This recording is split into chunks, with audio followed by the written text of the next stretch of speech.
안녕하세요. 사연을 시작하기에 앞서 구독과 좋아요 부탁드려요. 감사합니다. 사연 시작해 볼게요. 저는 그 사람과 무려 8년이라는 시간을 함께 했어요. 지금 생각해 보면 참 긴 시간이었죠. 대학교 2학년 때였어요. 친한 친구가 소개팅을 주선해줬고 그렇게 그 사람을 처음 만났습니다. 카페에서 만났는데 제가 들어가자마자 그 사람의 눈빛이 확 달라지는 게 느껴지더라고요. 나중에 들으니 첫눈에 반했다고 하더라고요. 그날 이후로 그 사람은 정말 적극적이었어요. 매일같이 연락이 왔고 학교 앞에서 기다리기도 했죠. 솔직히 처음엔 좀 부담스러웠어요. 하지만 그렇게 진심으로 다가오는 모습이 점점 마음에 들기 시작했습니다. 무엇보다 제 이야기를 정말 잘 들어줬어요. 제가 힘든 일이 있으면 진심으로 걱정해주고 항상 따뜻한 말로 위로해줬죠. 그렇게 한 달쯤 지났을 때 우리는 연인이 되었어요. 그 사람의 집안 형편은 그리 좋지 않았어요. 홀어머니 밑에서 남동생과 함께 자랐다고 했죠. 어머니께서 공장에서 일하시면서 두 아들을 키우셨대요. 그래서인지 그 사람은 항상 돈을 아끼는 데 익숙했어요. 처음엔 그게 생활력이 좋다고 생각했어요. 대학생인데도 아르바이트를 두세 개씩 하면서 등록금을 벌었거든요. 성실하고 책임감 있어 보였죠. 우리 집은 그에 비해 좀 여유 있는 편이었어요. 어머니는 동네에서 약국을 운영하셨고 아버지는 작은 유통회사를 하고 계셨어요.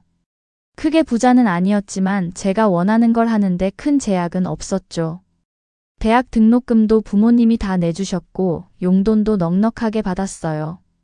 그래도 그 사람은 저한테 정말 잘해줬어요. 돈이 없어서 비싼 데이트는 못해도 그 마음이 너무 좋았죠. 그 사람과 함께 있으면 참 편안했어요. 항상 배려해주고 제 의견을 존중해줬거든요. 대학교 4학년이 되었을 때 저는 취업 준비를 시작했어요. 다행히 면접을 잘 봐서 졸업하기 전에 중견기업에 합격했죠. 부모님도 정말 기뻐하셨어요. 그런데 그 사람은 다른 길을 선택했어요. 공무원 시험을 보겠다고 했죠. 빨리 안정적인 직업을 갖고 싶다고 했어요. 공무원이 되면 결혼도 할 수 있다면서요. 저는 그런 그 사람을 응원했어요. 저도 빨리 안정된 미래를 꿈꾸고 싶었거든요.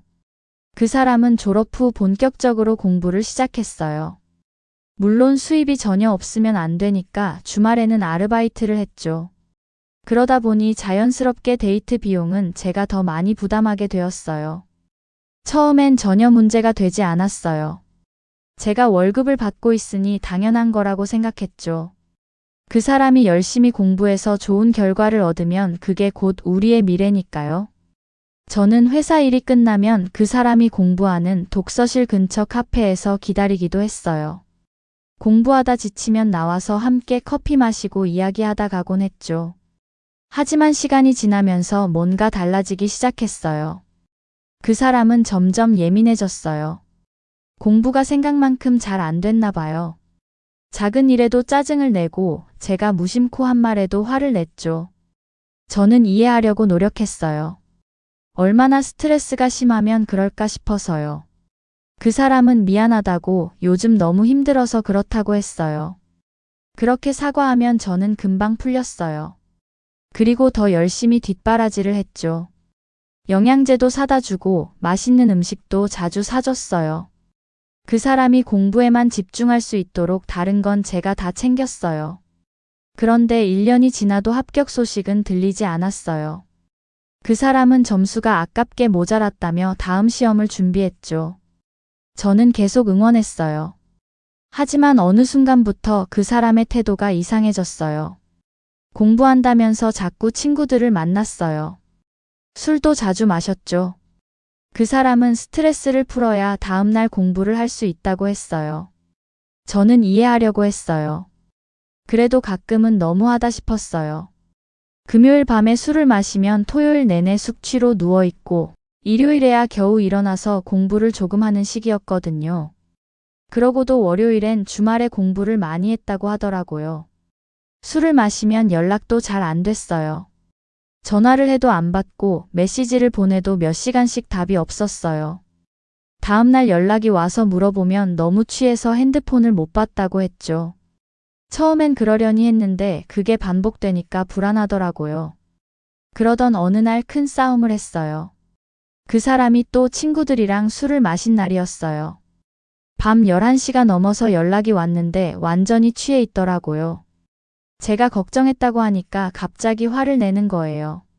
자기도 힘들다고 맨날 공부만 하라는 거냐고, 자기는 편하게 회사 다니면서 월급 받잖냐고, 매일 시험 걱정에 미칠 것 같다고 소리를 지르더라고요. 그 말에 정말 화가 났어요. 제가 언제 공부만 하라고 했나요? 오히려 제가 뭘 더 해줄까 항상 고민했는데요. 그날 처음으로 제대로 싸웠어요. 서로 목소리를 높였고 결국 그 사람이 전화를 끊어버렸어요. 다음날 사과 문자가 왔어요. 너무 취해서 정신이 없었다고, 자기가 너무 힘들어서 그랬다고요. 저는 또 이해했어요. 그리고 다시 예전처럼 지냈죠. 하지만 이런 일들이 계속 반복됐어요. 술 마시고 연락 두절되고 다음날 사과하고 그러다 또 똑같은 일이 일어나고요. 3년째 되던 해에는 진짜 한계였어요. 저도 회사 생활이 쉬운 게 아니거든요. 야근도 많고 스트레스도 많았어요. 그런데 퇴근하고 나면 또 그 사람 챙겨야 하고 주말에도 만나면 그 사람 기분 맞춰줘야 하고요. 어느 순간 제가 연애를 하는 건지 뒷바라지를 하는 건지 헷갈리더라고요. 그때 또 한 번 크게 다퉜어요. 제 생일이었는데 그 사람이 깜빡한 거예요. 하루 종일 연락이 없어서 제가 먼저 전화했죠. 그 사람은 미안하다고 했어요.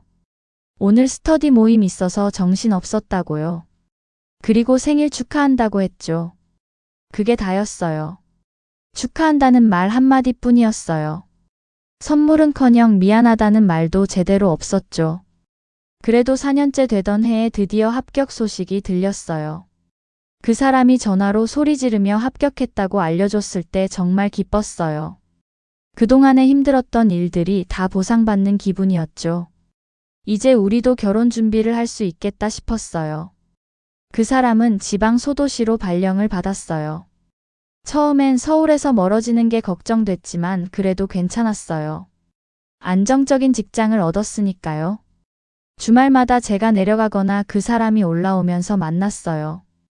그렇게 1년 정도 지났을 때 본격적으로 결혼 이야기가 나왔어요. 양가 부모님께 인사를 드렸죠. 시어머니께서는 저를 정말 예뻐해 주셨어요. 원래도 제가 아들을 잘 챙긴다고 좋아하셨거든요. 시어머니는 제 덕분에 아들이 공무원이 됐다며 정말 고맙다고 하셨어요. 그 말에 그동안의 고생이 다 잊혀지는 것 같았어요. 친정 부모님도 그 사람을 마음에 들어 하셨어요. 비록 집안 형편은 어려워도 성실하게 공무원이 됐으니 믿을만하다고 하셨죠. 결혼 준비를 시작했어요. 예식장을 알아보고 신혼집도 알아봤죠. 그런데 친정에서 사위차 한 대를 해주시겠다고 하신 거예요.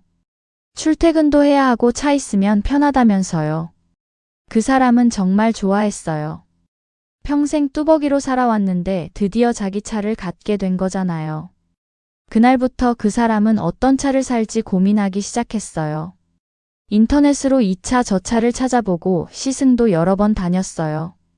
결국 국산 중형 세단으로 정했죠.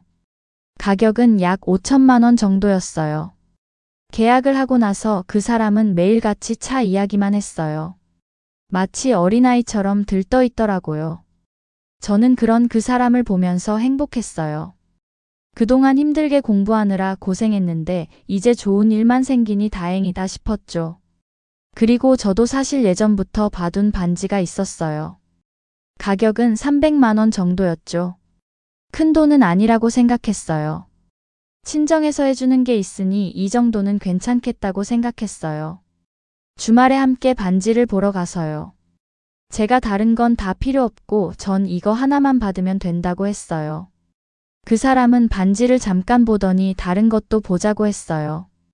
그래서 다른 매장들도 둘러봤죠. 다 보고 나서 카페에 앉았는데 그 사람이 말하더라고요. 무슨 반지가 300만 원이나 하냐고, 좀 과한 거 아니냐고요. 저는 깜짝 놀랐어요. 과하다니요. 그 사람은 계속 말했어요. 그깟 반지를 무슨 300씩이나 주고 사려고 하는 거야? 그 말에 순간 할 말을 잃었어요. 친정에서는 5천짜리 차 해주는데 겨우 300만 원이 아깝다는 거냐 그랬더니 그 사람이 황당하다는 듯이 쳐다봤어요. 그랬더니 그 사람이 한숨을 푹 쉬더라고요. 솔직히 그런 거 다 허세 아니냐고, 남들한테 보여주기식 아니냐고, 그 돈이면 차라리 신혼집 가전제품 사는 게 낫다고 했어요. 그 순간 뭔가 무너지는 느낌이었어요. 김이 확 빠지더라고요. 더 이상 이야기하고 싶지 않았어요. 그냥 일어나서 먼저 나왔죠. 뒤에서 그 사람이 어디 가냐고 불렀지만 돌아보지 않았어요. 집으로 가는 지하철 안에서 계속 생각했어요. 이게 맞나 싶었어요. 집에 돌아와서도 계속 생각했어요. 그러다 문득 지난 8년의 시간들이 스쳐 지나가더라고요. 저는 이 사람과 만나면서 제가 정말 원하는 걸 받아본 적이 있나 싶었어요. 생각해보니 단 한 번도 없었어요. 제 생일에도 변변한 선물을 받아본 적이 없었죠. 특히 그때 일이 생각났어요. 그 사람이 공무원 시험 공부하던 시절이었어요. 제 생일이었는데 저는 큰 거 바라지 않았어요. 그 사람 사정을 뻔히 아니까요. 그래서 미리 말했었어요. 이번 생일엔 꽃 한 송이랑 편지만 받고 싶다고. 그 사람이 직접 쓴 편지면 정말 좋을 것 같다고요. 그랬더니 그 사람이 뭐라고 했는지 아세요? 꽃은 며칠 지나면 시들어서 버려야 하는데 굳이 돈 주고 쓰레기를 살 필요가 있냐고 했어요. 그리고 편지는 쓸 시간이 없다고, 요즘 공부하느라 바빠 죽겠다고 했죠. 그때는 그냥 넘어갔어요. 정말 바쁘니까 그럴 수 있다고 이해했죠. 하지만 지금 생각해보니 다른 날도 아니고 생일인데 겨우 꽃 한 송이가 아깝다고 사주지 않는 남자와 평생 행복할 수 있을까요? 항상 제가 원하는 건 돈이 아깝다고, 실용적이지 않다고 거부했죠. 다른 기념일들도 마찬가지였어요. 처음 만난 날, 사귄 지 1년 되는 날, 이런 날들에 저는 조촐하게라도 뭔가 하고 싶었어요. 근데 그 사람은 그런 거에 의미를 두지 말자고 했죠. 가성비가 안 좋다고요. 하지만 지금 와서 보니 그 사람은 그냥 저를 위해 돈을 쓰기 싫었던 거예요. 아니, 정확히는 자기가 생각하기에 가치가 없다고 판단되는 일에는 단 한 푼도 쓰기 싫어했던 거죠. 그런데 지금 돌이켜보니 그 사람은 자기한테는 돈을 썼어요. 친구들이랑 술 마실 때는 아낌없이 썼죠. 새 운동화도 사고 게임기도 샀어요. 그러면서 제가 원하는 건 돈 아깝다고 했어요. 그리고 가장 웃긴 건 제 돈으로 데이트할 때는 아무 말 없었다는 거예요. 제가 밥값 내고 영화표 사고 카페값 내는 거에는 당연하다는 듯이 받았어요.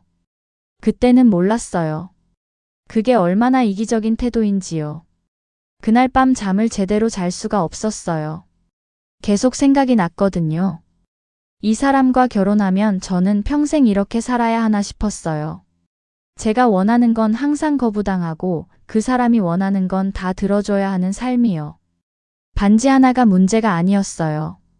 300만 원이라는 금액이 문제가 아니었죠. 제 마음을 전혀 이해하지 못하고 오직 돈으로만 계산하는 태도. 그리고 제가 원하는 아주 작은 것 하나조차도 해주지 않는 그 사람이 문제였던 거예요. 다음 날 그 사람한테서 전화가 왔어요. 어제 일로 이야기하자고요.